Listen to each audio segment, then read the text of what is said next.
नमस्कार, स्वागत है आप सभी का। आप देख रहे हैं 24/7 टुडे न्यूज। मैं हूं आपके साथ इकरा खान। नजर डालेंगे देश और दुनिया की बड़ी और अहम खबरों पर, लेकिन इससे पहले ले चलते हैं आपको सुर्खियों की ओर।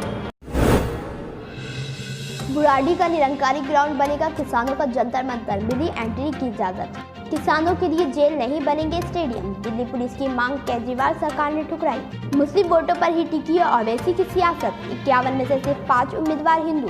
पीएम नरेंद्र मोदी आज जा सकते हैं हैदराबाद, भारत बायोटेक का कर सकते हैं दौरा। किसानों से सीएम मनोहर लाल खट्टर की अपील, केंद्र से सीधे बातचीत करें, आंदोलन कोई विकल्प नहीं। कोरोना के बढ़ते मामलों पर सुप्रीम कोर्ट ने जताई नाराजगी, कहा 80% लोग नहीं पहनते मास्क, सरकार बस बनाती है सूफी। क्या नीतीश कुमार को लड़की पैदा होने का डर था, इसलिए नीतीश कुमार ने दूसरा बच्चा पैदा नहीं किया? तेजस्वी के इस बयान पर विधानसभा में जबरदस्त हंगामा। दिल्ली में नहीं रहेगा नाइट कर्फ्यू, केजरीवाल सरकार ने किया साफ। उत्तराखंड सरकार का ऐलान, देहरादून में नहीं रहेगा वीकेंड लॉकडाउन। और यूपी बोर्ड के कक्षा 6 से 8वीं तक के स्कूल 15 दिसंबर से नहीं खुलेंगे, प्रधानाचार्यों ने किया इनकार। 28 नवंबर यानी आज पुणे के सीरम इंस्टीट्यूट जाएंगे पीएम मोदी, लेंगे कोरोना वैक्सीन पर अपडेट।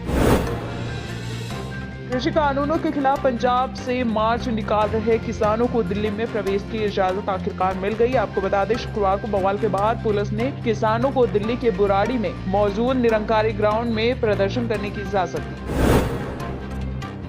अरविंद केजरीवाल सरकार ने दिल्ली पुलिस की उस मांग को ठुकरा दिया जिसमें पुलिस ने किसानों के प्रदर्शन को देखते हुए अस्थायी जेल बनाने की इजाजत मांगी थी और कहा कि किसानों की मांग जायज है, ऐसे में उन्हें जेल में डालना ठीक नहीं। हैदराबाद नगर निगम चुनाव में भी असदुद्दीन ओवैसी ने पुराने हैदराबाद के इलाकों की सीटों पर AIMIM से 51 प्रत्याशी उतारे, जिनमें से 5 टिकट केवल हिंदुओं को दिए गए। इस तरह ओवैसी के 10% प्रत्याशी हिंदू समुदाय के। शंघाई सहयोग संगठन की बैठक में भारत साझा बौद्ध विरासत पर सदस्य देशों को ध्यान आकर्षित करेगा। आपको बता दें, भारत की मेजबानी में ये वर्चुअल बैठक 30 नवंबर को होगी। केंद्र सरकार द्वारा बनाए गए कृषि कानूनों को लेकर पंजाब, हरियाणा और राजस्थान में किसान प्रदर्शन करते हुए नजर आ रहे, तो इसी बाबत केंद्रीय कृषि मंत्री नरेंद्र सिंह तोमर ने कहा कि 3 दिसंबर को किसानों से बातचीत की जाएगी। किसानों ने कहा है कि सभी राजनीतिक पार्टियां एक जैसी है, कोई किसानों के बीच नहीं पहुंचा, सिर्फ बयानबाजी ही की जा रही है। कोरोना को देखते हुए कई राज्यों में नाइट कर्फ्यू लगाने के साथ अन्य पाबंदियां लगाई गई हैं। कोरोना संकट के बीच खबर है कि एम्स में कोरोना वैक्सीन के ह्यूमन ट्रायल के तीसरे फेज की शुरुआत हो चुकी है। हैदराबाद में ग्रेटर हैदराबाद म्यूनिसिपल कॉर्पोरेशन के चुनाव होने वाले हैं। बीजेपी ने भी अपने कैंडिडेट मैदान में उतारे। इन सीटों के लिए चुनाव प्रचार करने के लिए यूपी के मुख्यमंत्री योगी आदित्यनाथ आज हैदराबाद जाएंगे। महाराष्ट्र स्थित मुंबई की लोकल ट्रेनों में यात्रा के लिए पश्चिम रेलवे ने हिदायत दी है कि लोकल ट्रेनों में यात्रा केवल महिलाओं को करने की अनुमति है। रेलवे ने कहा है कि बच्चों को लोकल ट्रेनों में यात्रा की अनुमति नहीं। क्या दिल्ली में लगने जा रहा है नाइट कर्फ्यू? इस पर मुख्यमंत्री अरविंद केजरीवाल ने साफ कर दिया है कि कोरोना महामारी को नियंत्रित करने के लिए फिलहाल कर्फ्यू लगाने पर अभी कोई फैसला नहीं हुआ है।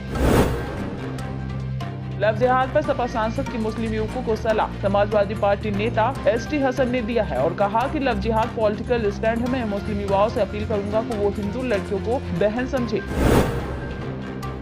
सीरम इंस्टीट्यूट ऑफ इंडिया ने कहा है कि 60 से 70% के सबसे कम प्रभाव पर भी AstraZeneca Oxford vaccine corona virus के खिलाफ कारगर है।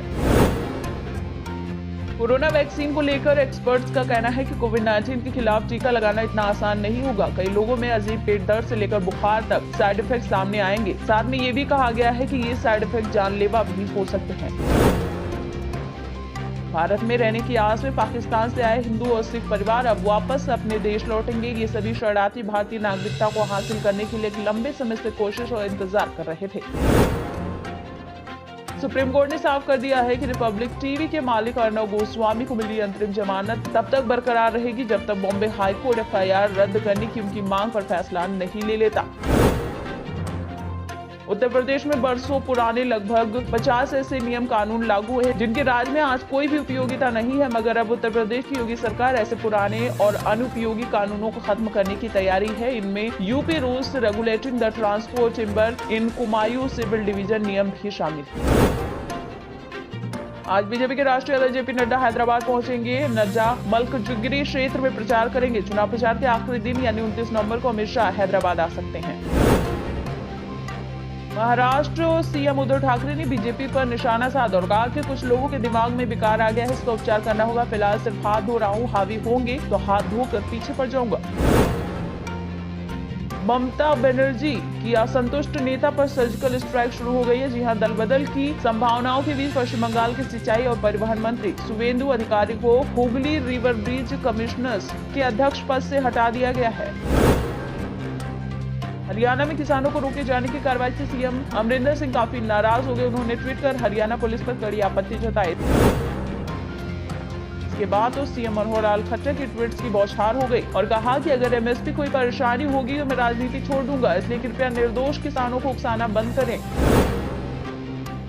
कृषि मंत्री नरेंद्र सिंह तोमर ने ट्वीट कर किसानों से अपील की और कहा कि नए कानून बनाना समय की आवश्यकता थी। आने वाले कल में ये नए कृषि कानून किसानों के जीवन स्तर में क्रांतिकारी बदलाव लाने वाले हैं। जम्मू कश्मीर की पूर्व मुख्यमंत्री और पीडीपी नेता महबूबा मुफ्ती को जम्मू कश्मीर पुलिस ने एक बार फिर से हिरासत में ले लिया है। ये जानकारी खुद महबूबा मुफ्ती ने ट्वीट कर दी। उत्तर प्रदेश के हर गांव या 10,000 की आबादी में 2 जन सेवा केंद्र खोलेंगे। स्थानीय स्तर पर किसानों को रोजगार देकर आत्मनिर्भर बनाने और अधिकतम लोगों को सरकार की योजनाओं के प्रति जागरूक करने के लिए योगी सरकार ने ये फैसला लिया है। भारी बर्फबारी के चलते अटल टनल रोहतांग से वाहनों की आवाजाही बंद हो गई है, जिसके चलते लाहौल स्पीति का देश दुनिया से संपर्क कट गया। दिल्ली के Rajiv Gandhi super speciality hospital में पहले कोविड वैक्सीन स्टोरेज फैसिलिटी तैयार होगी। अस्पताल की मेन बिल्डिंग से अलग एक यूटिलिटी ब्लॉक है, जहां इस हिस्से को स्टोरेज फैसिलिटी के लिए हैंडओवर किया गया है। तो दूसरी ओर 24 घंटे में कोरोना की 43,082 नए केस सामने आया, तो वहीं एक्टिव केस में 7वें नंबर पर भारत पहुंच चुका है।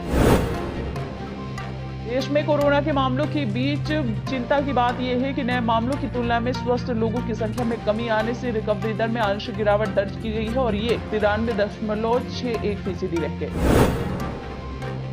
प्रधानमंत्री नरेंद्र मोदी के ड्रीम प्रोजेक्ट बुलेट ट्रेन का ट्रैक तैयार करेगी एल&टी, जो नवंबर 2024 तक पूरा कर लिया जाएगा। आपको बता दें, देश की पहली बुलेट ट्रेन मुंबई अहमदाबाद के बीच चलाई जानी है। छत्तीसगढ़ की राजधानी रायपुर स्थित अखिल भारतीय आयुर्विज्ञान संस्थान यानी एम्स में भर्ती कोरोना वायरस से संक्रमित मरीज ने कथित तौर पर तीसरी मंजिल से कूदकर आत्महत्या कर ली है। पुलिस मामले की जांच कर रही है।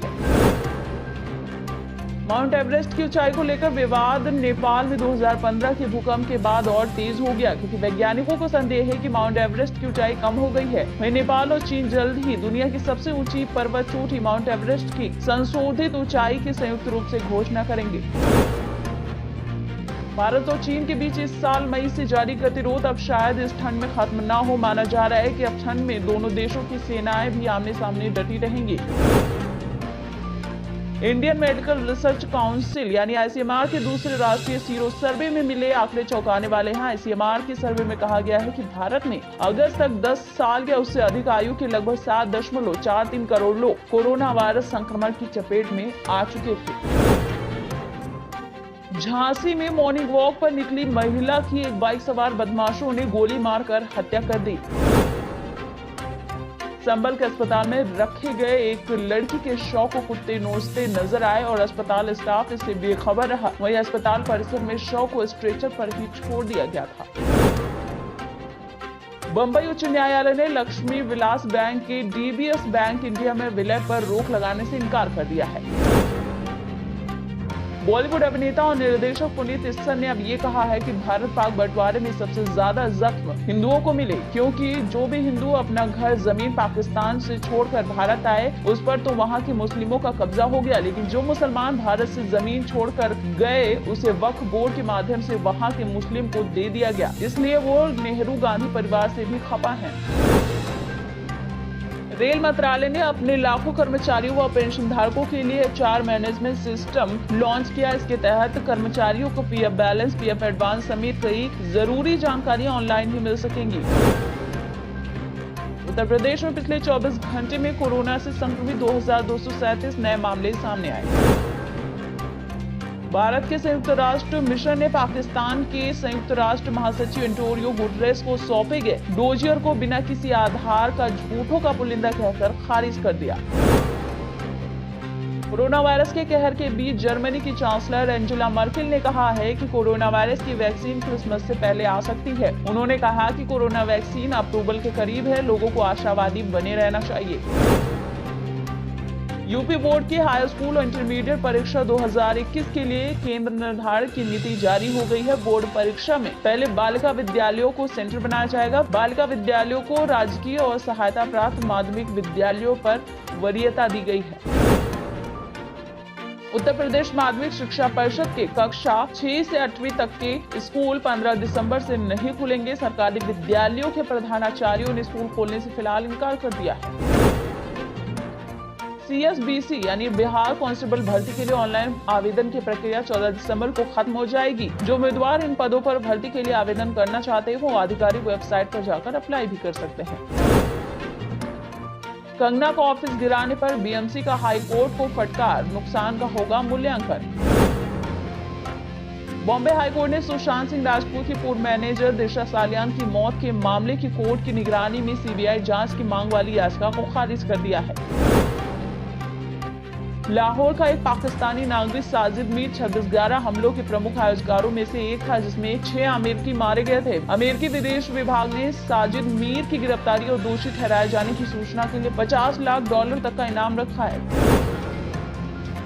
कोरोना महामारी के संकट और देश में संक्रमण की दूसरी लहर के बीच DGCA ने भारत में कॉमर्शियल अंतर्राष्ट्रीय उड़ानों पर लगी रोक 31 दिसंबर तक बढ़ा दी है।